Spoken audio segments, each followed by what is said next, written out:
Good morning class. बेटा आज हम लोगों को अपना चैप्टर 3 के MCQ, fill in the blanks और ट्रू फॉल्स बेस्ड पहले क्वेश्चन डिस्कस करने हैं। उसके लिए मैं पहले अपनी स्क्रीन शेयर कर देती हूँ आप लोगों को।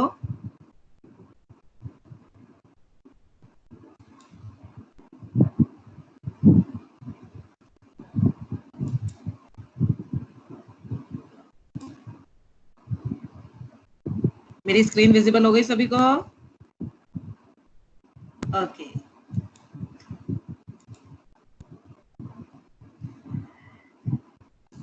अगर आपके पास बुक है तो आप अपनी बुक से क्वेश्चन देखें, और अगर बुक नहीं है तो फिर मैंने क्वेश्चन आपके लिए स्क्रीन पर विजिबल कर दिए हैं।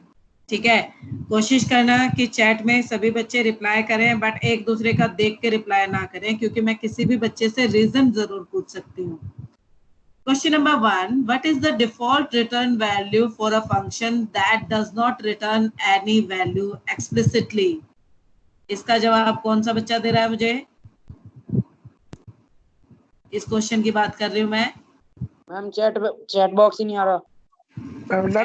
Yes ma'am. किसका नहीं आ रहा है? सभी का नहीं आ रहा है? सभी का नहीं आ रहा मैम।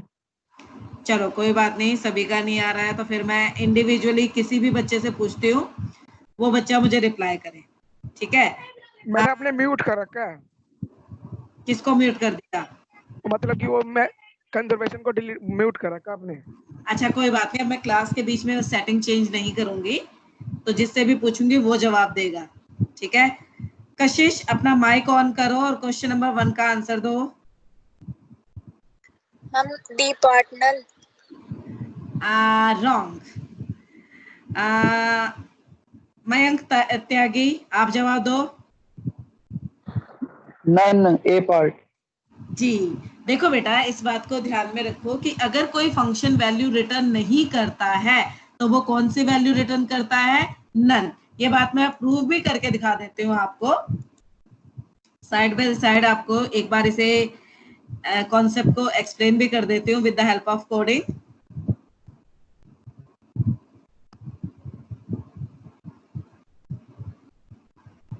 जस्ट अ मिनट, थोड़ा सा टाइम लगेगा।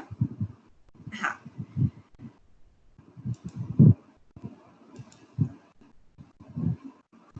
देखो बेटा, जैसे मैं एक फंक्शन बना रही हूँ,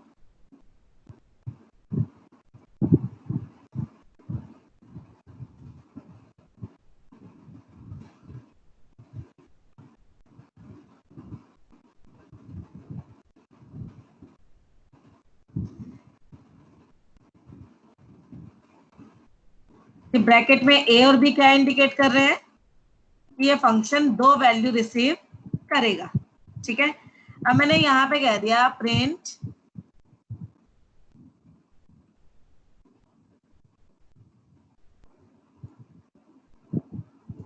ए प्लस बी।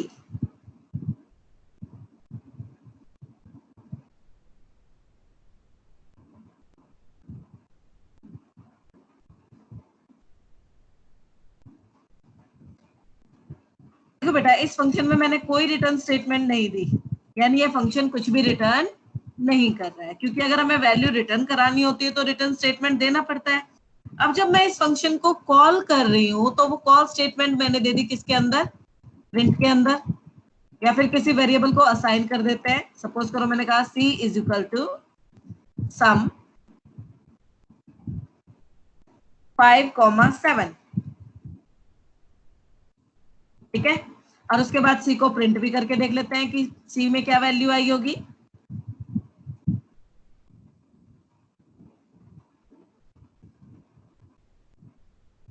ठीक है, अब इस कोड को हम एग्जीक्यूट करके देखते हैं।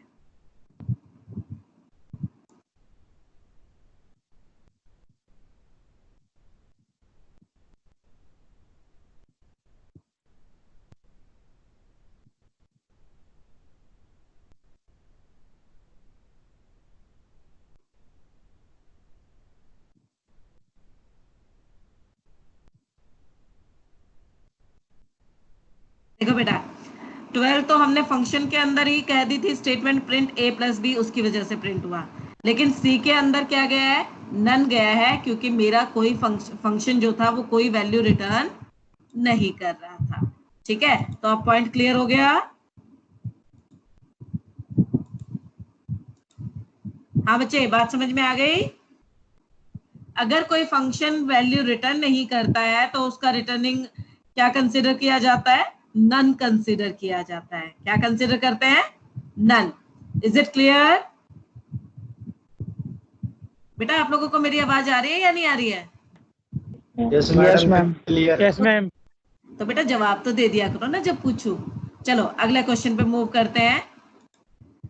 Question number 2। बेटा क्वेश्चन नंबर 2 का आंसर कौन देगा?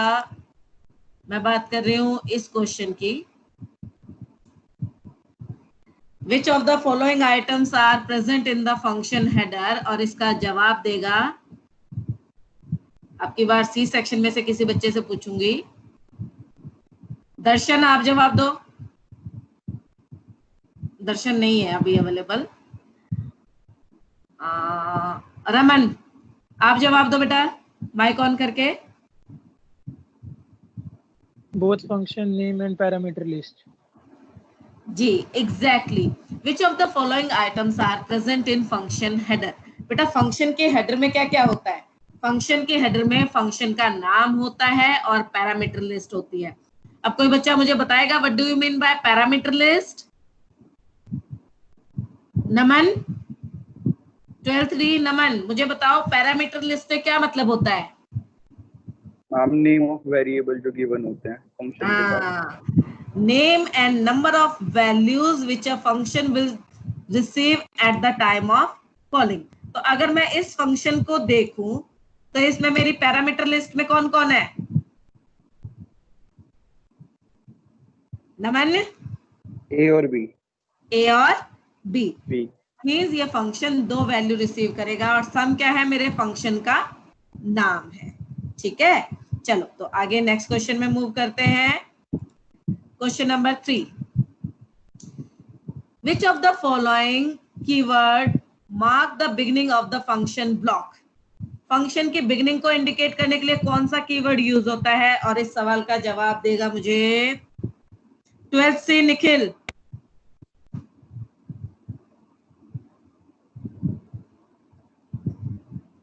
निखिल बेटा आवाज आ रही है? निखिल जवाब नहीं देना चाहता। 12th से आदित्य त्यागी।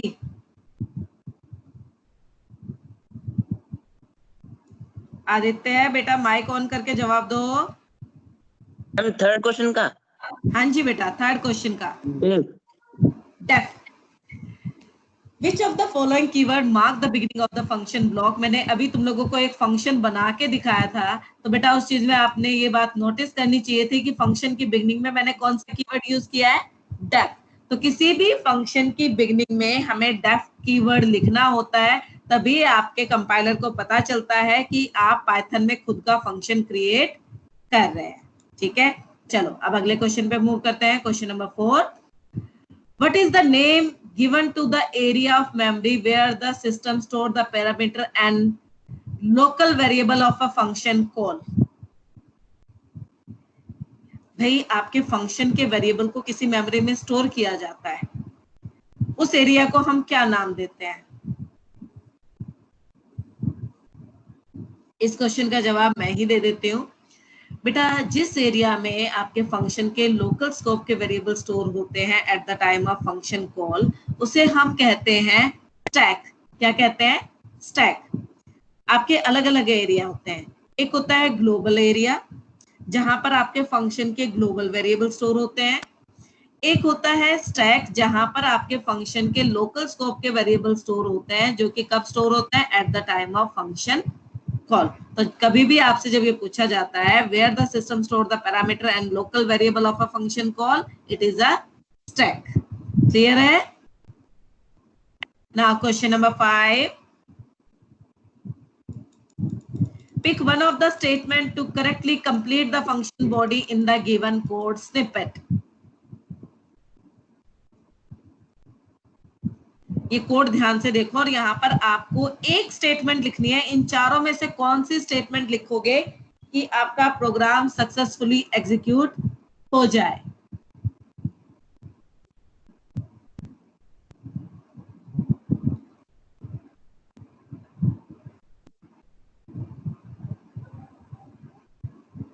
प्रतीक सिंह यादव, आप जवाब दो बेटा। मैम डी रिटर्न नंबर, क्योंकि हमने प्रिंट स्टेटमेंट दिया ना। यस, अगर हम फंक्शन की कॉल स्टेटमेंट को प्रिंट फंक्शन के अंदर दे देते हैं या किसी वेरिएबल के अंदर असाइन करते हैं तो ये एक्सपेक्टेड होता है कि फंक्शन कोई वैल्यू रिटर्न कर रहा है, यानी हमें फंक्शन के अंदर रिटर्न स्टेटमेंट देनी है। अब देखो रिटर्न नंबर, बेटा ये तो हो गई आपकी स्ट्रिंग, ठीक है, क्योंकि मुझे तो नंबर वेरिएबल की वैल्यू वापस करनी है, तो हम लिखेंगे D option that is return number, ठीक है। अब आ जाते हैं क्वेश्चन नंबर 6 में, विच of the following function header is correct. आपको ये बताना है कि कौन सा फंक्शन हेडर इनमें से सही है, और इस बात का जवाब दे आशीष धनखड़। सी पार्ट सही है। सी पार्ट सही है, हाँ। बाकी पार्ट गलत क्यों है वो सुनना जरा सभी। देखो बेटा, आपने पहले ए पार्ट में पैरामीटर लिस्ट में a is equal to 1 comma b, a is equal to 1 देने से a बन गया आपका डिफॉल्ट आर्ग्यूमेंट। और बेटा डिफॉल्ट आर्ग्यूमेंट का रूल होता है कि डिफॉल्ट आर्ग्यूमेंट के राइट हैंड साइड में सिंपल आर्ग्यूमेंट नहीं हो सकता है, जबकि a इज इक्वल टू 1 के बाद b आपका सिंपल आर्ग्यूमेंट दिया है तो it will cause error. b part देखो, a इज इक्वल टू 1 आपका डिफॉल्ट आर्ग्यूमेंट है, comma b comma c is equal to 2।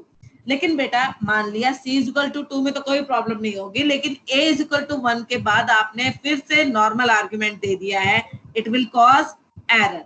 Default argument के राइट हैंड साइड में जितने भी आर्ग्यूमेंट होते हैं वो सारे डिफॉल्ट आर्ग्यूमेंट ही होने चाहिए, कोई भी सिंपल आर्ग्यूमेंट नहीं होना चाहिए। सी पार्ट में देखिए, आपने कहा a is equal to 1, b is equal to 1, c is equal to 2, that means सारे के सारे आर्ग्यूमेंट आपके डिफॉल्ट आर्ग्यूमेंट है, तो इस स्टेटमेंट में कोई एरर नहीं आएगा। लेकिन डी पार्ट देखिए, a is equal to 1, b is equal to 1, c is equal to 2 और उसके बाद नॉर्मल आ गया आर्ग्यूमेंट d। वही बात मैंने पहले भी 2 बार रिपीट कर चुकी हूँ, फिर तीसरी बार कह रही हूँ, डिफॉल्ट आर्ग्यूमेंट के राइट हैंड साइड में कभी भी सिंपल आर्ग्यूमेंट नहीं हो सकता है, और अगर आप सिंपल आर्ग्यूमेंट दोगे तो क्या होगा, एरर आएगा। पॉइंट क्लियर हो गया? यस और no? Yes ma'am. Yes ma'am. चलो बेटा आगे मूव करते हैं। Question number 7, which of the following statement is not true for parameter passing to function? जरा मुझे इसका आंसर कौन देगा, ध्यान से रीड करना चारों स्टेटमेंट। कंप्यूटर साइंस में हमेशा तुम क्वेश्चंस के लैंग्वेज में फंसते हो क्योंकि ध्यान से पढ़ते नहीं हो। कार्तिक बेटा आप जवाब दो।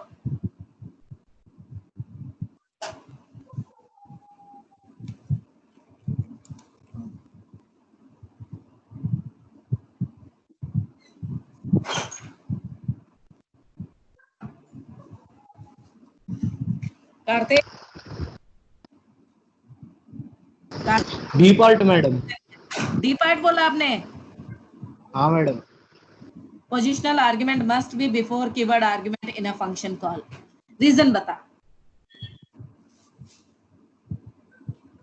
रीजन बताएगा या तुक्का मारा है?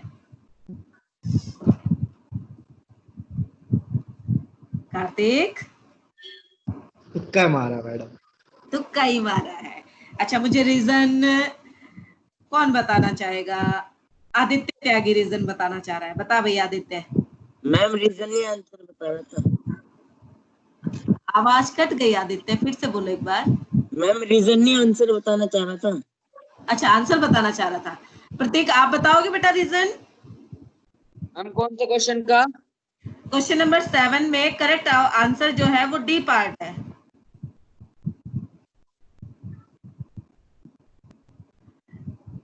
रीजन बताओगे?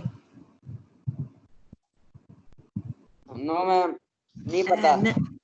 देखो तुम सारे किस बात पे फंसते हो, लैंग्वेज पे मैंने इस क्वेश्चन की बिगिनिंग में ही कहा, फिर भी ध्यान से क्वेश्चन नहीं पढ़ा। अब देखो मेरे साथ क्वेश्चन को पढ़ना। विच of the following statement is not true, यानी आपको फॉल्स स्टेटमेंट को चूज करना है।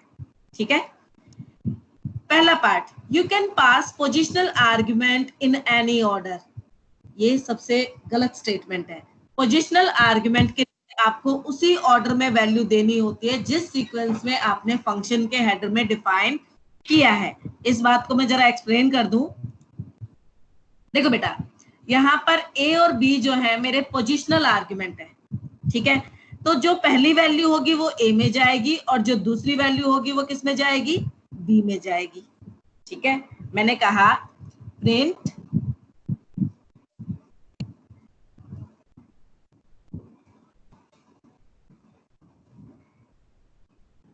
ए कॉमा बी, यानी पहले मैं ए की वैल्यू प्रिंट कर रही हूँ और फिर बी की। ये बात आपको समझाने के लिए कि पहली वैल्यू किसके पास जा रही है और दूसरी वैल्यू किसके पास जा रही है। ए में गया 5, बी में गया 7, राइट। अब मैं जरा वैल्यूज का सीक्वेंस चेंज कर देती हूँ।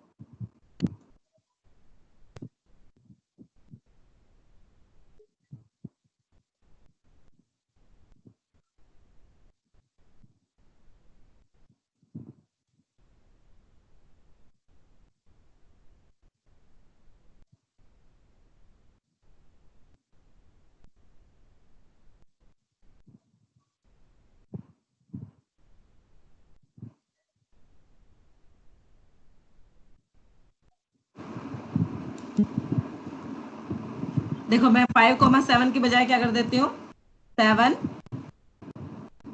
5। तो अब आपके ए में क्या जाएगा, 7 जाएगा और बी में क्या जाएगा, 5 जाएगा। ठीक है, बात समझे। तो हमारी जो पहली स्टेटमेंट है वही हमारी क्या है, फॉल्स स्टेटमेंट है। हम किसी भी ऑर्डर में नहीं भेज सकते, हमें उसी सीक्वेंस में भेजना पड़ता है जिस सीक्वेंस में आपने पैरामीटर को मेंशन किया है। B part, you can pass keyword argument in any order. Yes, this is true. Keyword argument का मतलब समझते हो?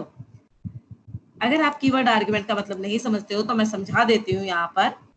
देखो बेटा, कीवर्ड आर्गुमेंट का मतलब है कि फंक्शन की कॉलिंग में आप वेरिएबल का नाम मेंशन करते हो कि किसके लिए आप क्या वैल्यू भेजना चाह रहे हो। मैंने कहा b is equal to 4, comma a is equal to 7। ठीक है, अब मैंने मेंशन कर दिया है, तो जब मैं ये b और a आपके क्या कहलाएंगे, कीवर्ड आर्गुमेंट कहलाएंगे, है ना। तो अब कीवर्ड आर्गुमेंट है, यानी जब मैं नाम से वैल्यू असाइन कर रही हूँ तो मैं किसी भी ऑर्डर में वैल्यू असाइन कर सकती हूँ, वो कोई प्रॉब्लम नहीं होगी। आप देखना a के अंदर जाएगा 7 और b के अंदर जाएगा 4। ये देखो, पहले मैंने a को प्रिंट किया था, फिर b को, a की 7 गई है और b की क्या गई है, 4 गई है। ठीक है, कीवर्ड आर्गुमेंट का मतलब समझे कि अगर हम किसी भी ऑर्डर में आर्गुमेंट को भेजना चाहते हैं तो हमें बाय नेम वैल्यू असाइन करनी पड़ती है, कहां पर, eight the time of calling. और फिर ये आर्गुमेंट क्या कहलाएंगे आपके, ये आर्गुमेंट कहलाएंगे बच्चे आपके keyword argument. Is it clear? हाँ बच्चों, समझ में? Yes, ma'am. अब थर्ड पार्ट देखते हैं क्या है। You can call a function with positional and keyword argument. Yes, very much true. आप एक फंक्शन की कॉल स्टेटमेंट में कॉम्बिनेशन दे सकते हो कि कुछ आर्गुमेंट कीवर्ड आर्गुमेंट हो और कुछ आर्गुमेंट आपके पोजिशनल आर्गुमेंट हो, इसमें कोई प्रॉब्लम नहीं है। लाइक देखो, मैंने यहाँ पर एक आर्गुमेंट ले लिया, c इज इक्वल टू 6। सी मेरा डिफॉल्ट आर्गुमेंट है। ठीक है, अब जब मैं कॉल कर रही हूं तो मैंने कहा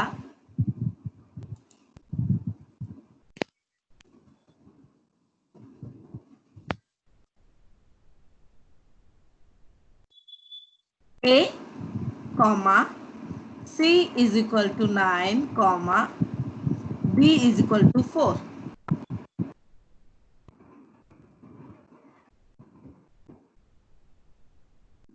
तो यहाँ पर देखो, a मेरा क्या है, पोजिशनल आर्गुमेंट, और b और c क्या है, मेरे कीवर्ड आर्गुमेंट।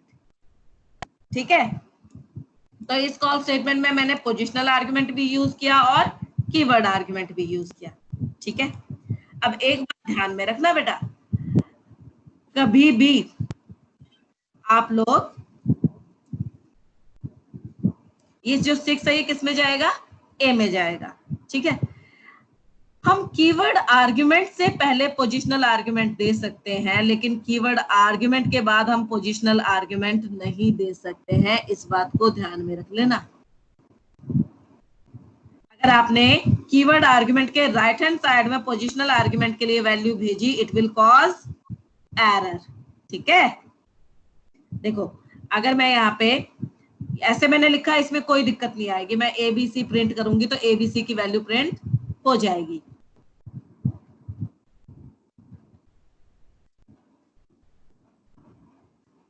हटा देते हैं, ये सब बार बार कंफ्यूज कर रहा है। साथ में इस लाइन को भी हटा देते हैं।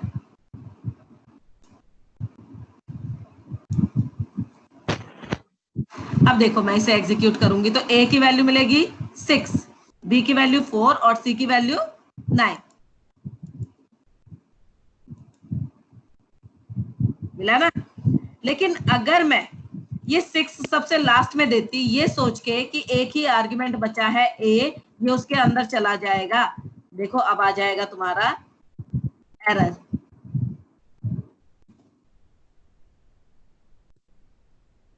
Positional argument follow keyword argument, यानी कभी भी कीवर्ड आर्गुमेंट के राइट हैंड साइड में पोजिशनल आर्गुमेंट नहीं हो सकता। पोजिशनल आर्गुमेंट कहां पे हो सकता है, कीवर्ड आर्गुमेंट से पहले। तो पॉइंट ध्यान में रहेगा ना कि एक फंक्शन की कॉल स्टेटमेंट में हम कीवर्ड आर्गुमेंट, पोजिशनल आर्गुमेंट दोनों दे सकते हैं, but positional argument must be before the keyword argument. Is it clear? अब आ जाओ डी पार्ट पे इसी क्वेश्चन की, वो स्टेटमेंट भी हम समझ लेते हैं।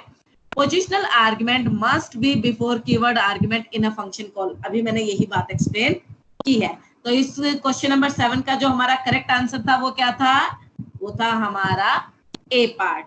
पोजिशनल आर्गुमेंट हमेशा उसी सीक्वेंस में जाते हैं जिस सीक्वेंस में हमने फंक्शन में उन्हें डिफाइन किया है, ठीक है। और इसने क्या कहा था, you can pass positional argument in any order. नहीं, हम किसी भी ऑर्डर में नहीं भेज सकते, सेम सीक्वेंस में भेजते हैं। Now question number 8। Question number 8 का रिप्लाई कौन देगा मुझे? थोड़ा साइज बड़ा करूं,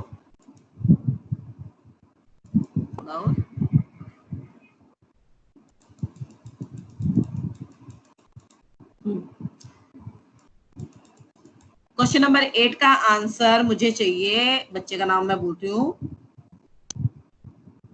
क्वेश्चन नंबर 8 का आंसर मैं मांगूंगी हर्ष कुमार। हर्ष कुमार बेटा माइक ऑन करके जवाब दो।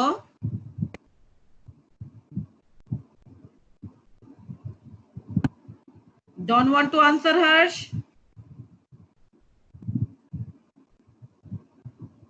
ओके दीपाली आप आंसर करो बेटा। ए और डी। ए और डी। चलो पहले मैं क्वेश्चन पढ़ लेती हूँ, फिर उसके बाद तो बताती हूँ कि तुम्हारा आंसर सही है या गलत। Which of the following function call can be used to invoke the below function definition?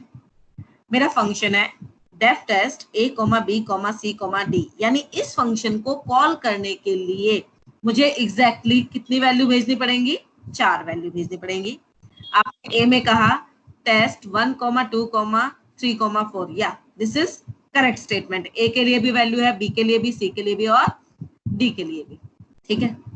अब आ जाते हैं हम बी पार्ट में। आपने कहा test a is equal to 1, 2, 3, 4। बेटा ये 1, 2, 3, 4 तो आपकी टपल बन गई, यानी a का टाइप क्या हो जाएगा? टपल। यानी ये सारी की सारी वैल्यू a में चली जाएगी, b, c, d के लिए तो कोई वैल्यू बचेगी ही नहीं। और b, c, d मेरे नॉर्मल आर्ग्यूमेंट है, यानी इनके लिए वैल्यू हमें कॉल स्टेटमेंट में भेजनी पड़ेगी, otherwise it will cause error, ठीक है। अब आ जाते हैं सी पार्ट में। आपने कहा टेस्ट a की वैल्यू 1 चली जाए, b की वैल्यू 2 चली जाए, c की वैल्यू 3 चली जाए, 4। आपको क्या समझाया था कि अगर मैं पोजिशनल आर्गुमेंट और कीवर्ड आर्गुमेंट दोनों यूज करना चाहती हूँ तो positional argument must before the keyword argument. लेकिन यहाँ पर पोजिशनल आर्गुमेंट को तो आपने किसके बाद दे दिया? कीवर्ड आर्गुमेंट के बाद दे दिया। तो it will cause error. B part, test A की a is equal to 1, b is equal to 2, c is equal to 3, d is equal to 4, यानी हर एक वेरिएबल के लिए हमने यहाँ पर as a keyword argument pass किया है। तो हमारी यहाँ पर दो करेक्ट स्टेटमेंट है, a and d। I hope it is clear to you. Now question number 9, which of the function call will cause error while invoking the below function definition? इनमें से कौन सी स्टेटमेंट में एरर आएगा? इसका answer देगा मुझे बेटा, अब तो इसका आंसर मिलना चाहिए जब मैं फर्स्ट पार्ट एक्सप्लेन कर चुकी हूं। यश कुमार, बी और सी। डी और सी, एग्जैक्टली। अभी मैंने पिछला जो क्वेश्चन है आपको एक्सप्लेन किया था, सेम वही क्वेश्चन है, बट इस बार इसने क्या पूछा है कि किसमें एरर आएगा। तो पिछली बार क्वेश्चन में हम ये बात देख चुके थे कि ए और डी में एरर नहीं आ रहा है और बी और सी में एरर आ रहा है। तो वही हमारे दो करेक्ट ऑप्शन होंगे इस क्वेश्चन के, क्योंकि आपको ध्यान में रखना है कि फंक्शन कॉलिंग के टाइम पर आपके जो आर्गुमेंट होते हैं उतनी वैल्यू हमें भेजनी ही भेजनी होगी, जबकि बी ऑप्शन में हम सिर्फ एक टपल भेज रहे हैं और वो भी किसके लिए, ए के लिए। तो बी सी डी के लिए वैल्यू नहीं जाएगी, तो इट विल कॉज एरर। और सी पार्ट में आपने 3 आर्गुमेंट दिए कीवर्ड और 4th दिया पोजिशनल, जो कि आपके रूल के अगेंस्ट है। एक फंक्शन कॉल स्टेटमेंट में कीवर्ड आर्गुमेंट के बाद पोजिशनल आर्गुमेंट नहीं हो सकता है, जबकि ए और डी आपके करेक्ट ऑप्शन है, मतलब उनमें एरर नहीं आएंगे। तो एरर आने वाली स्टेटमेंट कौन सी मानी जाएंगी आपकी, बी एंड सी। ठीक है। Now next question, what is the variable defined outside all the function referred to as? अब इसका मैं जवाब पूछूंगी, इसका जवाब मुझे चाहिए।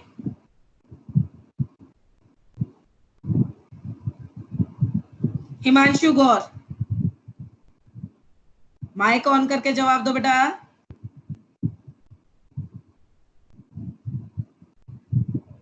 हिमांशु,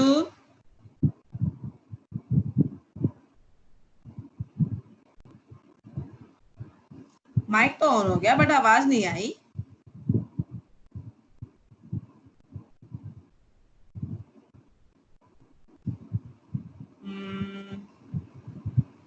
सौम्या, तुम जवाब दो बेटा।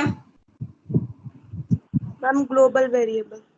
एग्जैक्टली, एक ऐसा वेरिएबल जो सभी फंक्शन के बाहर डिफाइन होता है, उसे हम क्या कहते हैं, उसे हम कहते हैं ग्लोबल वेरिएबल।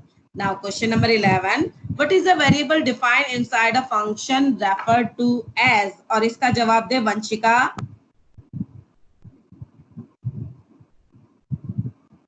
वंशिका जवाब दो बेटा।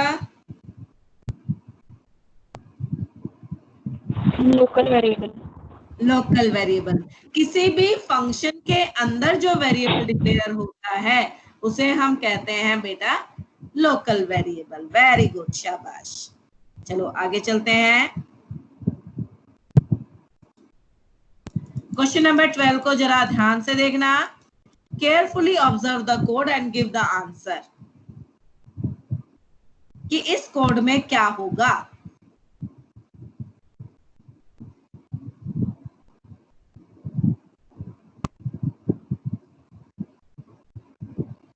कोई बताएगा मुझे? मैं पूछना चाहूंगी। Yes ma'am.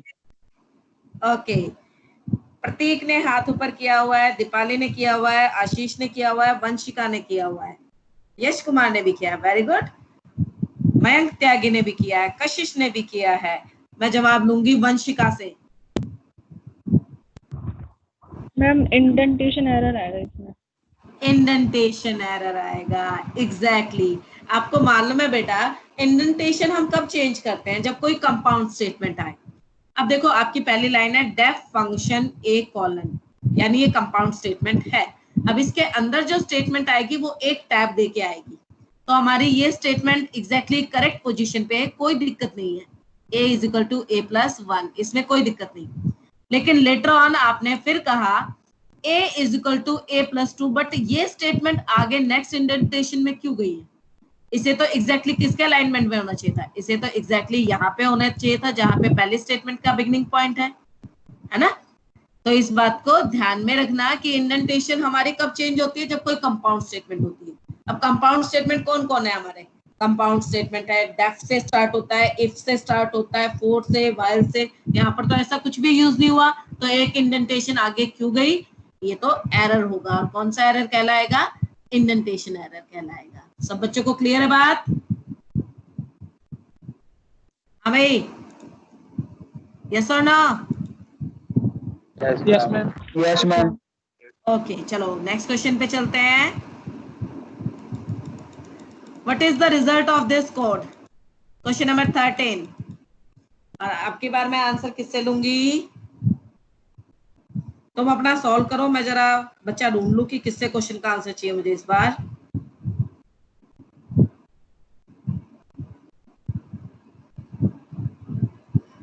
आदित्य यादव।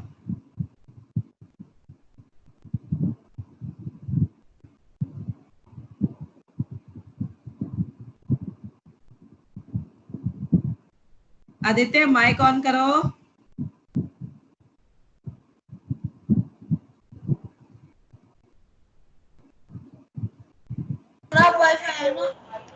हाँ बेटा, जवाब दे आदित्य। 8। 8 तुमने बोला है। एक्स में हमने क्या वैल्यू भेजी है? 3 भेजी है। एग्जैक्टली बेटा, प्रिंट डबल विल प्रिंट 8। शाबाश। जिसको नहीं क्लियर हुआ वो सुन लो जरा ध्यान से। बेटा ये मेरा फंक्शन बिगिन हुआ आपका। क्या बिगिन हुआ? फंक्शन। कहां से? यहां से।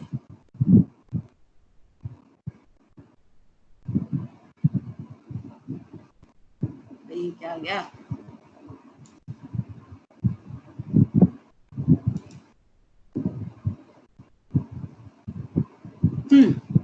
यहां से आपका फंक्शन बिगिन होगा।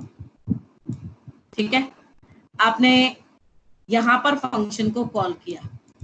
कहां पे कॉल किया? यहां पे। और क्या भेजा? 3। तो ये x में क्या चला जाएगा? x में चला गया बेटा आपका 3 चला गया। ठीक है, आपने कहा प्रिंट 2 इंटू x, यानी 2 की पावर 3। और 2 की पावर 3 क्या होती है? 8 होती है। तो ये प्रिंट करेगा 8। ठीक है, now question number 14। What is the order of resolving scope of a name in a Python program? इस पार्ट का जवाब मुझे कौन देना चाह रहा है? पहले तो मैं देखूं किस किसने रेज हैंड किया है। प्रतीक ने किया, आर्यन ने किया है। आर्यन आप बताओ बेटा।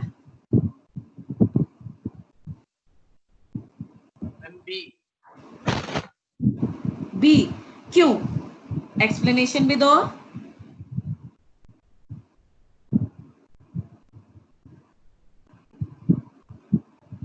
एक्सप्लेनेशन दोगे?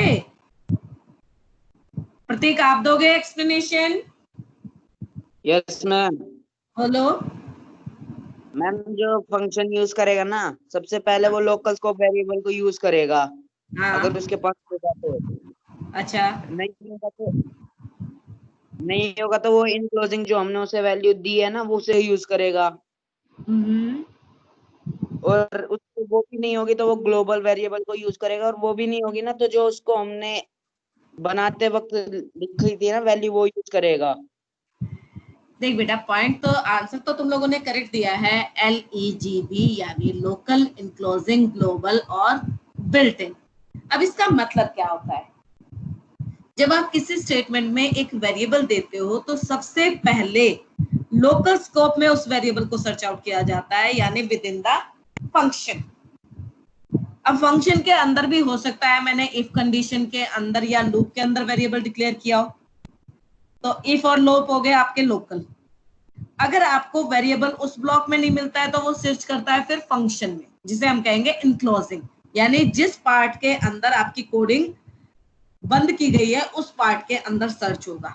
ठीक है, अगर आपको इनक्लोजिंग पार्ट में भी नहीं मिलेगा तो वो सर्च करेगा कि कहीं ग्लोबल वेरिएबल तो नहीं है, यानी फिर वो ग्लोबल पार्ट में सर्च आउट करेगा। और अगर ग्लोबल पार्ट में भी नहीं मिलेगा तो फिर चेक करेगा कि कहीं ये पाइथन का बिल्ट इन वेरिएबल तो नहीं है। This is called LEGB। L for local, E for enclosing, G for global and B for built in. Is it clear? Yes or no? Yes, ma'am. Yes, ma'am. समझ में आ गया है ना? Okay. Now, 15th question. Which of the given argument type can be skipped from a function call statement? और इसका answer चाहिए मुझे हर्ष लांबा से. हर्ष लांबा, माइक ऑन कर. Yes, madam. जवाब दो. मैडम थोड़ा जूम करो, दिख नहीं रहा मेरे को. गॉड, जूम करूं, दिखाई नहीं दे रहा है. मैंने सच में झूठ नहीं बोल रहा. आप विश्वास नहीं कर पाओगे. बेटा जब मैं तेरे से क्वेश्चन पूछती हूँ तभी तेरा माइक खराब हो जाता है, तेरे को दिखना बंद हो जाता है, तो मेरे को तो चेक करना पड़ेगा ना. चलो मैम क्वेश्चन बोलो आप. मैं क्वेश्चन रीड करती हूँ तुम्हारे लिए. Which of the given argument type can be skipped from a function call? A. Positional argument. B. Keyword argument. C. Named argument. D. Default argument. Madam keyword. हट पगले. हिमांशु गौर, आप जवाब दो बेटा.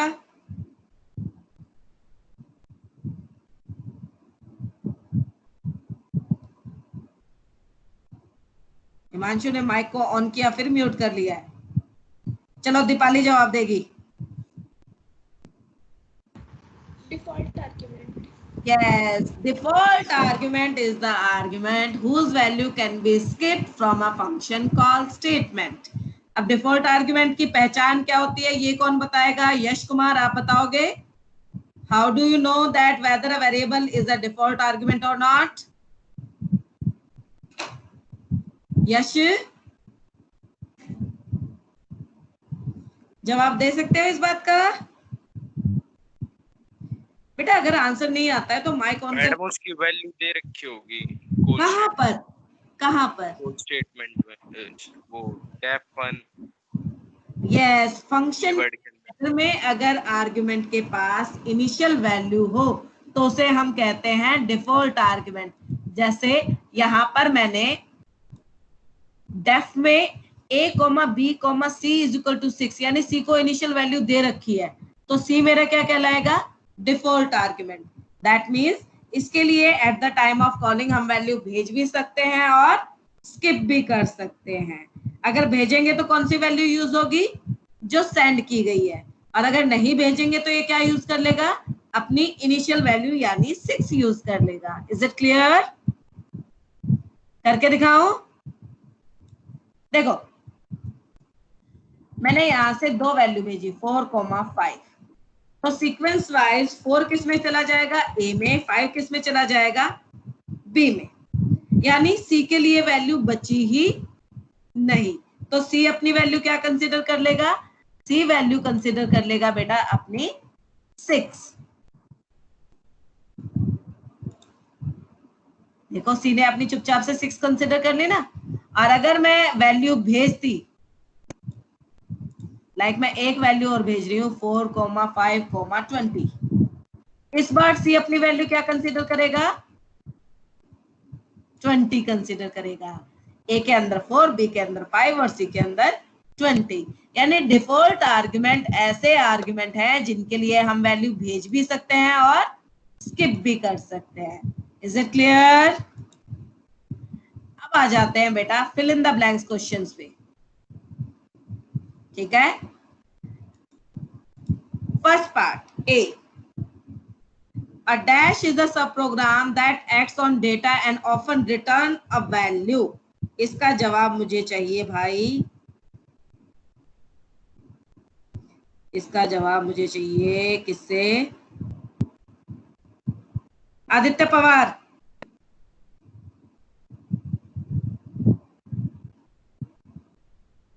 आदित्य माइक ऑन करो.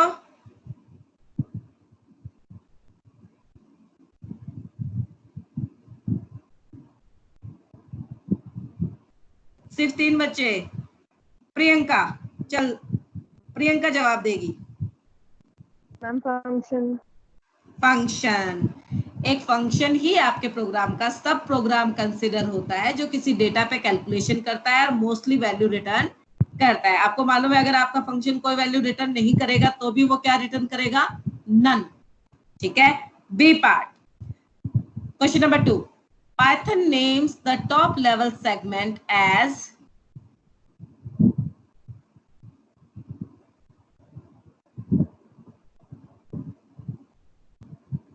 क्वेश्चन का आंसर क्वेश्चन में ही गिवन है, अगर ध्यान से दो तो।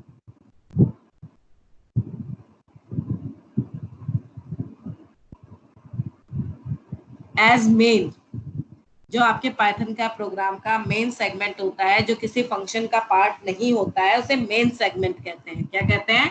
Main segment. ठीक है। Now question number 3, in Python program execution begins with the first statement of dash segment। इसका आंसर दे आशीष धनखड़। इसका भी मेन ही होएगा, मेन। यस, इसका आंसर भी मेन सेगमेंट होता है। आपने देखा है ना, कभी भी हम डायरेक्टली किसी फंक्शन से एग्जीक्यूशन बिगिन नहीं करते हैं। हमारी इंडिपेंडेंट स्टेटमेंट, और जो हमारी इंडिपेंडेंट स्टेटमेंट होती है जो किसी फंक्शन का पार्ट नहीं होती है, उसे हम कहते हैं मेन सेगमेंट। यानी मेन सेगमेंट की पहली स्टेटमेंट से ही आपके प्रोग्राम का एग्जीक्यूशन बिगिन होता है। शाबाश Ashish. Now next question, the value being passed through a function call statement are called। Question number 4, जो फंक्शन की कॉल स्टेटमेंट में हम वैल्यूज भेजते हैं उन्हें हम क्या कहते हैं? कार्तिक। मैडम एक्चुअल आर्ग्यूमेंट या आर्ग्यूमेंट? शाबाश। फंक्शन की कॉल स्टेटमेंट में जो आर्ग्यूमेंट हम भेजते हैं, जो वैल्यूज हम भेजते हैं, उन्हें हम एक्चुअल आर्ग्यूमेंट कह सकते हैं, ओनली आर्ग्यूमेंट कह सकते हैं, या फिर एक्चुअल पैरामीटर कह सकते हैं। 3 चीज कह सकते हैं, argument, actual argument and actual parameter. ठीक है। Now question number 5, the value received in the function definition header are called. इसका जवाब दे मुझे Prateek Singh Yadav. Parameter. Parameter. Function के हेडर में जो आर्गुमेंट होते हैं उन्हें नॉर्मली हम पैरामीटर कहते हैं। इनको जो अल्टरनेटिव नेम दिया गया है, ऑल्टरनेट नेम दिया गया है, वो क्या है? इनका अल्टरनेट नेम है बेटा फॉर्मल आर्गुमेंट, फॉर्मल पैरामीटर, या फिर सिर्फ पैरामीटर। क्लियर है ना? नेक्स्ट क्वेश्चन बेटा, question number 6, a parameter having default value in the function header is known as। और इस बात का जवाब देगा, ये तो मैं एक अच्छे से बच्चे से ढूंढती हूँ भाई, जिसे मेरे को पीटने का मन हो। मयंक, इस क्वेश्चन का जवाब तू दे। डिफॉल्ट। डिफॉल्ट आर्गुमेंट, यानी एक ऐसा आर्गुमेंट जिसके पास फंक्शन के हेडर में इनिशियल वैल्यू होती है, उसे हम क्या कहते हैं? डिफॉल्ट आर्गुमेंट कहते हैं। Question number 7, a dash argument can be skipped in the function call statement. और इसका जवाब देगा वैभव यादव। वैभव,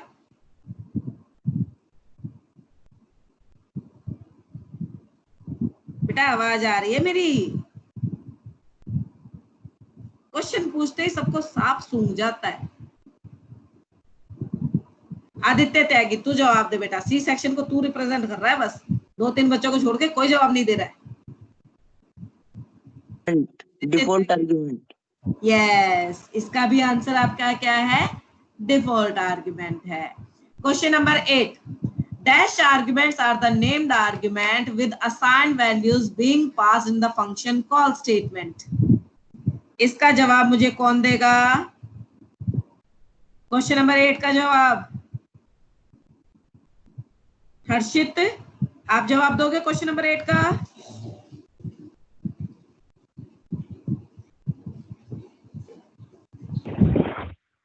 ma'am keyword. Keyword argument, exactly.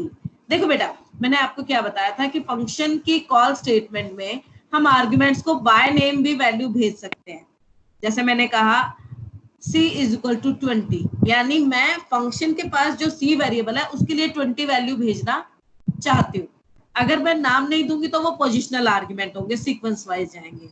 लेकिन अगर मैं चाहूँ तो वेरिएबल को बाय नेम वैल्यू असाइन कर सकती हूँ फंक्शन के कॉल स्टेटमेंट में, और अगर आप बाय नेम वैल्यू असाइन करते हैं फंक्शन कॉल स्टेटमेंट में तो उसे हम कहते हैं keyword argument. Okay, now question number 9, a void function also return a dash value to its caller। Question number 9, ये इसका जवाब कौन देना चाह रहा है अपने आप से? जुजू बेटा जवाब देगा इसका?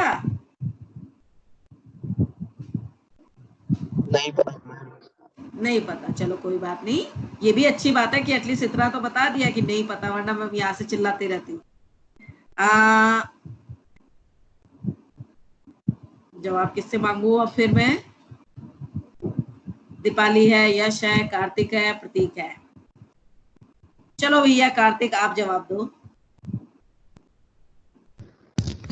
नन। नन। अभी ये बात समझाई थी मैंने आपको कि अगर फंक्शन कोई वैल्यू रिटर्न नहीं करता है तो वो कौन सी वैल्यू रिटर्न करता है? नन रिटर्न करता है। तो कार्तिक मुझे एक बात बताओ, what do you mean bye void function? Madam जिसके अंदर कोई वैल्यू ना दी हो। हाँ बता बेटा, एक बच्ची बोल रही थी। कोई नहीं बोल रहा, चलो मैं ही बोलती हूँ, मैं ही बच्ची हूँ। A void function is a function which does not return any value। जिस फंक्शन के अंदर किसी वैल्यू को रिटर्न करने की स्टेटमेंट ना दी जाए उसे हम कहते हैं void function, है ना। और अगर किसी फंक्शन में कोई रिटर्न स्टेटमेंट नहीं होती है तो भी इसके बावजूद वो क्या वैल्यू रिटर्न करता है? उसके बावजूद वो वैल्यू रिटर्न करता है नल, NONE, नल। ठीक है, now question, by default Python names the segment with top level segment as। ये तो हम पहले कर चुके हैं, मेन प्रोग्राम को हम कहते हैं। Question number 11, the dash refers to the order in which statements are executed during a program run। क्या कहते हैं? हमारे प्रोग्राम का एग्जीक्यूशन कैसे होगा, इसे क्या कहते हैं? Flow of control. कि आपके प्रोग्राम में एग्जीक्यूशन का जो स्टेटमेंट एग्जीक्यूशन का कंट्रोल है किस स्टेटमेंट से किस स्टेटमेंट के पास मूव करेगा, तो उसे हम कहते हैं फ्लो ऑफ कंट्रोल। कि कंट्रोल किस तरह से एक स्टेटमेंट से दूसरे स्टेटमेंट के पास ऑन करेगा। ठीक है, the default value for a parameter is defined in function. कहाँ डिफाइन होती है डिफॉल्ट वैल्यू? Function header. शाबाश, फंक्शन हेडर में। और ये किसने जवाब दिया था अभी? प्रियंका। प्रियंका ने जवाब दिया था, वेरी गुड प्रियंका। ओके, अब आ जाते हैं बेटा ट्रू फॉल्स क्वेश्चंस में। ठीक है, a non default argument can be placed before और after default argument in a function definition. इस बात का जवाब मुझे चाहिए विद रीजन। तो पहले तो देखूं कौन अपने हैंड्स को रेज कर रहा है कि मैं जवाब भी दूंगा और रीजन भी बताऊंगा। दीपाली है, प्रतीक है, प्रियंका है। सी सेक्शन वालों तो मैं गोली मार दूं? आदित्य त्यागी है। ओके, अभी मैं इन चारों में से चूज करना पड़ेगा तो मैं चूज करती हूँ आर्यन को, डबल गेस्ट। आर्यन आप जवाब दो। अरे रेज हैंड करके गायब हो गया, ये तो चीटिंग है। मैडम एक बार क्वेश्चन रिपीट कर दो। क्या बेटा? क्वेश्चन एक बार बता दो। क्वेश्चन दोबारा बोलूं? Yes madam. Non-default argument can be placed before or after a default argument in a function definition।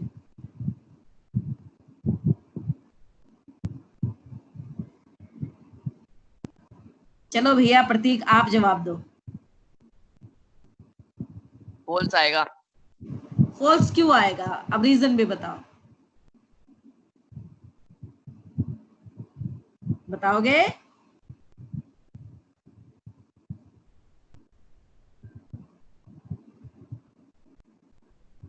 प्रतीक, आवाज सुन रहे हो बेटा?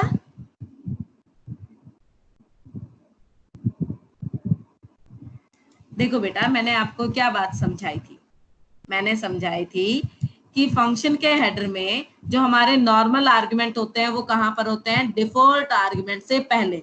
जैसे इस स्टेटमेंट में मैंने कहा def sum a, b, c is equal to 6, यानी c मेरा डिफॉल्ट आर्गुमेंट है। डिफॉल्ट आर्गुमेंट से पहले नॉर्मल आर्गुमेंट हो जाए कोई दिक्कत नहीं है, लेकिन अगर मैं डिफॉल्ट आर्गुमेंट के बाद कोई सिंपल आर्गुमेंट दे दूं तो इट विल कॉज एरर। किसी भी ऑर्डर में नहीं हो सकते हैं। Normal argument must be before the default argument. Default argument के आफ्टर हम नॉर्मल आर्गुमेंट नहीं दे सकते हैं। That's why the statement is false statement. Okay, now move to next. A parameter having default value in the function header is also known as default parameter। इसका जवाब कौन दे रहा है? कशिश।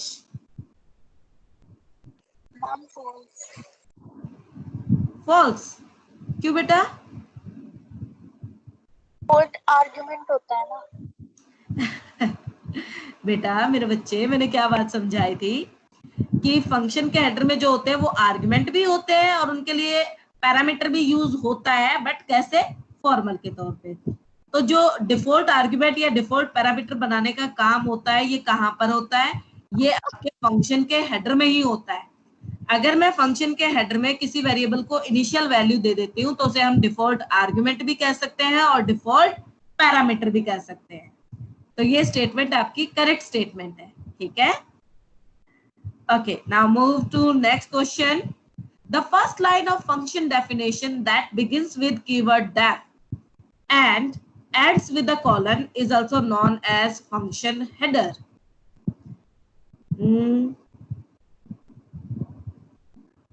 Raman,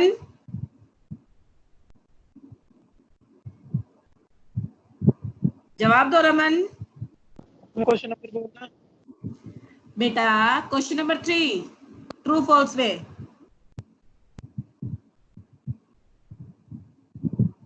फंक्शन की लाइन जो डेफ से begin होती है, कॉलन पे खत्म होती है, उसे हम फंक्शन हेडर कह सकते हैं। ट्रू। Okay, yes.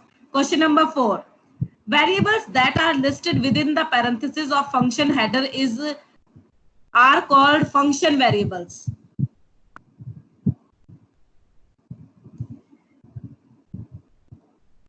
फंक्शन के नाम के साथ फंक्शन के पैरेंथेसिस के अंदर जो वेरिएबल डिक्लेयर होते हैं उन्हें हम फंक्शन वेरिएबल कहते हैं। जवाब कौन देगा?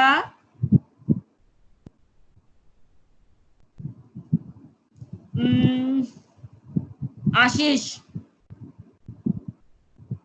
हम ये फॉल्स है, उसको हम पैरामीटर्स कहते हैं। देखो बेटा, पैरामीटर्स तो हम कहते हैं, यहाँ पर ये बात कर रहा है स्कोप की। और हमें मालूम है कि हमारे प्रोग्राम में जो हमारे द्वारा डिफाइंड वेरिएबल होते हैं वो 2 स्कोप में होते हैं, एक होता है लोकल स्कोप और एक ग्लोबल स्कोप।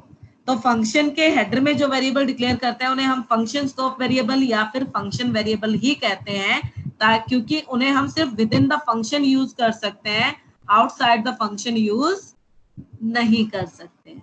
ठीक है, हमारी ट्रू है। क्या बेटे? पैरामीटर भी तो बोलते हैं। हाँ, पैरामीटर भी बोलते हैं।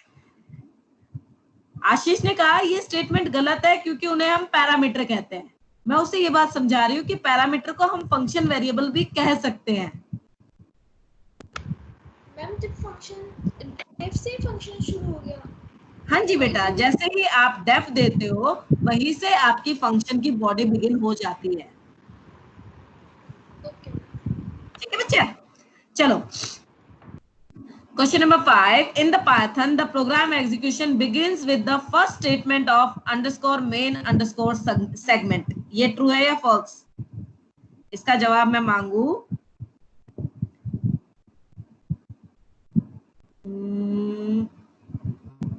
मुदित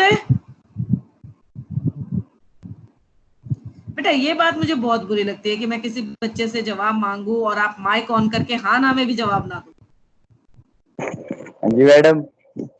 हाँ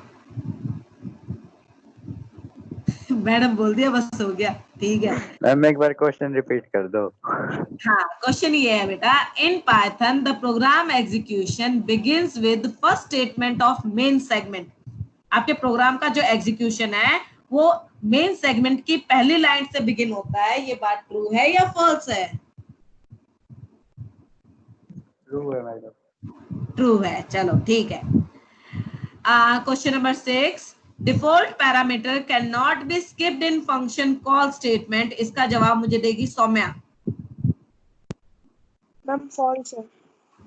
फॉल्स है, क्योंकि डिफॉल्ट आर्गुमेंट की वैल्यू को तो हम फंक्शन कॉल में स्किप कर सकते हैं, ठीक है।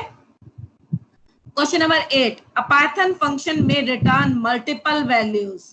कशिश। मैम उससे पहले एक रह गया। कोई बात नहीं, पहले इसका जवाब ले लेते हैं, फिर वो वाला देख लेंगे। ट्रू है। ट्रू है, क्योंकि हमें मालूम है कि हम रिटर्न स्टेटमेंट में मल्टीपल वेरिएबल का नाम देके मल्टीपल वैल्यूज को रिटर्न करा सकते हैं, यानी ये स्टेटमेंट करेक्ट है। हमने क्वेश्चन नंबर 7 स्किप किया, right. The default value for a parameter are considered only if no value is provided for that parameter in the function call statement. That means question number 7. Question के कहने का मतलब है कि default argument की जो initial value होती है वो तभी यूज होती है जब फंक्शन की कॉल स्टेटमेंट में उनके लिए वैल्यू पास ना की जाए। तो ये स्टेटमेंट ट्रू है या फॉल्स है? आदित्य त्यागी। ट्रू। ट्रू है, क्योंकि अगर डिफॉल्ट आर्गुमेंट के लिए कॉल स्टेटमेंट में हम वैल्यू देते हैं तो डिफॉल्ट आर्गुमेंट रिसीव्ड वैल्यू को यूज करता है, इनिशियल को यूज नहीं करता। इनिशियल वैल्यू को वो सिर्फ और सिर्फ तभी यूज करता है जब कॉल स्टेटमेंट में उसके लिए वैल्यू ना भेजी जाए, ठीक है। Now question number 9, a void function also return a value that is none to its caller. This is the correct statement or wrong? इसका जवाब मुझे कौन देगा? आर्यन कुमार 12C। आर्यन, ये देखो सबको मतलब बेहोश हो जाते हैं नाम लेते ही। निखिल 12C। आर्यन ने ट्रू बोला है ना। मैंने ये वाला पॉइंट आज ही एक्सप्लेन किया था आप लोगों को, एक बार फिर से बता देती हूँ। एक ऐसा फंक्शन जो कोई वैल्यू रिटर्न नहीं करता उसे हम कहते हैं वॉइड फंक्शन। और हम ये बात अच्छी तरह से जानते हैं कि अगर फंक्शन कुछ भी रिटर्न नहीं करता है तो भी वो क्या रिटर्न करता है? नन रिटर्न करता है। इसलिए ये स्टेटमेंट क्या होगी? आपकी करेक्ट स्टेटमेंट होगी। Question number 10, variable define inside function global scope. हाँ बेटे, पिछले वाले क्वेश्चन में एक डाउट है। क्वेश्चन नंबर 9 में।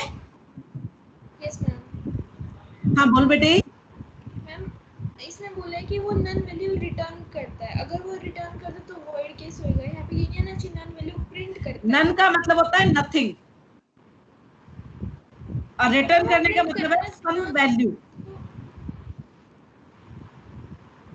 मतलब अगर मैंने रिटर्न स्टेटमेंट के साथ किसी वेरिएबल का नाम दिया है तो वो वैल्यू रिटर्न मानी जाएगी, और अगर मैं कुछ भी नहीं दूंगी तो वो नन रिटर्न करेगा ही करेगा। यानी वॉइड फंक्शन वही है जो नन वैल्यू रिटर्न करता है। तो हम ये नहीं कहेंगे कि वो नन प्रिंट कर रहा है, ये कहेंगे कि वो नन रिटर्न कर रहा है। हाँ, क्योंकि उस वैल्यू को हम होल्ड कर सकते हैं। मैंने तुम्हें करके भी दिखाया था आज।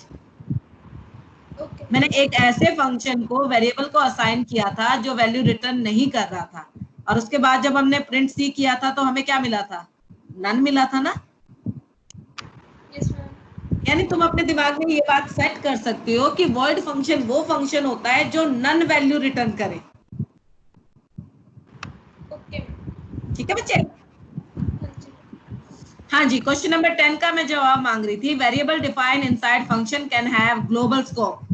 ये ट्रू है या फॉल्स है? इस बात का जवाब मुझे दे दे मनु।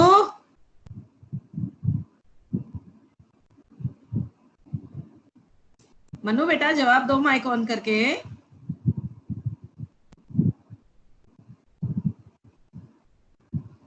मनु जवाब नहीं देना चाहती, चलो कोई बात नहीं। आर्यन जवाब देना चाह रहा है। आर्यन भाई क्वेश्चन बोलना। क्वेश्चन बोलू? क्वेश्चन है फॉल्स आंसर है।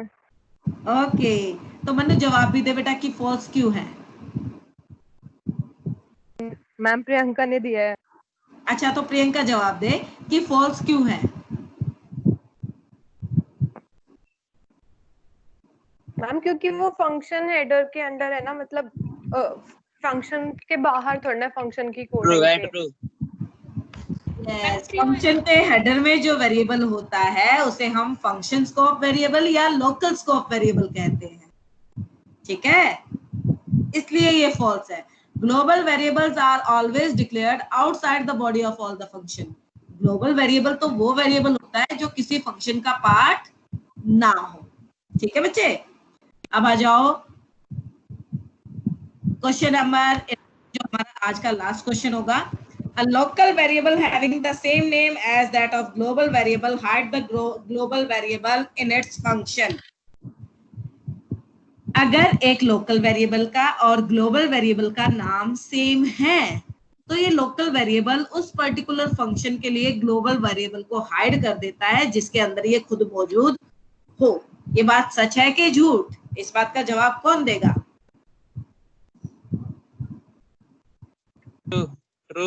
ट्रू है, यस, बिल्कुल बात सही है कि अगर फंक्शन के पास अपना पर्सनल एक वेरिएबल है जिस नाम से ग्लोबल वेरिएबल डिक्लेयर है तो उस फंक्शन के लिए आपका ग्लोबल वेरिएबल हाइड हो जाता है, सिर्फ लोकल वेरिएबल ही विजिबल रहता है, ठीक है। तो आज के क्वेश्चन आई थिंक आप सभी को क्लियर हो। डाउट है। हाँ बोलो बेटा, क्या डाउट है? ये 10वें का ट्रू आना चाहिए। आपने कॉपी में इतना बड़ा नोट लिखवा रखा है कि ग्लोबल वेरिएबल फंक्शन के अंदर यूज कर सकता हूँ। आप डिक्लेयर कर सकते हैं ना मैम ग्लोबल वेरिएबल को। बेटा तुमने पूरी बात नहीं समझी। Variable defined inside functions can have global scope. Function के अंदर वेरिएबल डिक्लेयर किया है तो क्या वो ग्लोबल स्कोप वेरिएबल कंसीडर होगा? नो, वो लोकल स्कोप वेरिएबल कंसीडर होगा। देखो मैं तुम्हें दिखाती हूँ, देखो बच्चे,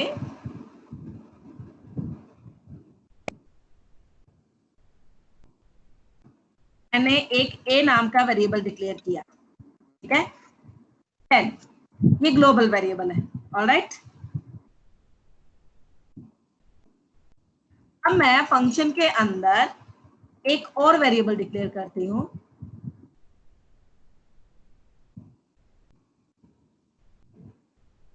a इज इक्वल टू 7, ठीक है। अब सम फंक्शन के पास अपना पर्सनल a है, तो जब मैं सम फंक्शन के अंदर स्टेटमेंट दूंगी प्रिंट a, तो ये क्या प्रिंट करेगा? 7 या 10? इट विल प्रिंट 7, क्योंकि ग्लोबल वेरिएबल इसके लिए क्या हो गया? हाइड हो गया है, ठीक है। तो जब मैं इस फंक्शन को कॉल करूंगी तो मुझे रिजल्ट क्या मिलेगा? 7 मिलेगा,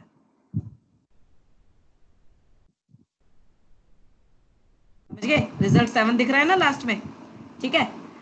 अब बात आ जाती है, मैंने क्वेश्चन में क्या था कि जो फंक्शन के अंदर वेरिएबल डिक्लेयर होता है उसे हम ग्लोबल स्कोप कह सकते हैं। मैंने ग्लोबल हटा दिया, अब सिर्फ फंक्शन के अंदर वेरिएबल डिक्लेयर है। ग्लोबल का मतलब है जिसे मैं पूरे प्रोग्राम में कहीं पर भी यूज कर सकूं। अगर मैं इस वेरिएबल को यहां पर प्रिंट करने की स्टेटमेंट दूं, यानी मेन सेगमेंट में, ये वेरिएबल नॉट डिफाइंड का एरर दे देगा, जबकि मेरे प्रोग्राम में ए मौजूद है।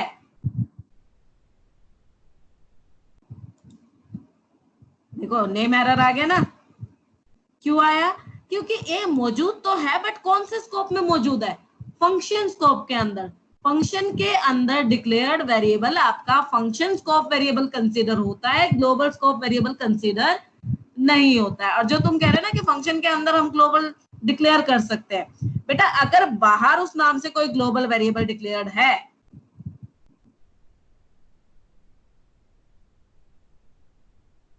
और अब मैं इस ग्लोबल वेरिएबल की वैल्यू को फंक्शन के अंदर चेंज करना चाहती हूँ, तो हम ग्लोबल कीवर्ड के साथ इसे डिक्लेयर करते हैं। तो कोई ये नया वेरिएबल डिक्लेयर नहीं होता है,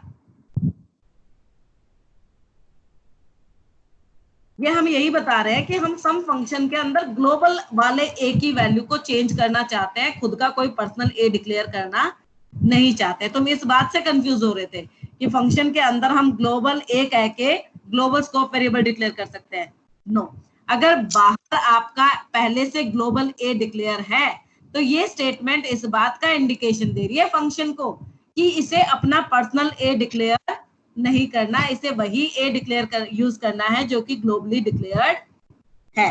अब पॉइंट क्लियर हो गया? समझ गए ना? मैंने जो बड़ा सा नोट लिखवाया है वो इसलिए लिखवाया है कि उसे एक बार ढंग से पढ़ो, उसमें आपका कॉन्सेप्ट एक्सप्लेन है कि मैं क्या कहना चाह रही हूँ। ठीक है, चलो तो फिर अभी के लिए आप मीटिंग को एग्जिट कर सकते हो। ठीक है, bye for now. Good morning ma'am. ये गुड मॉर्निंग बेटा।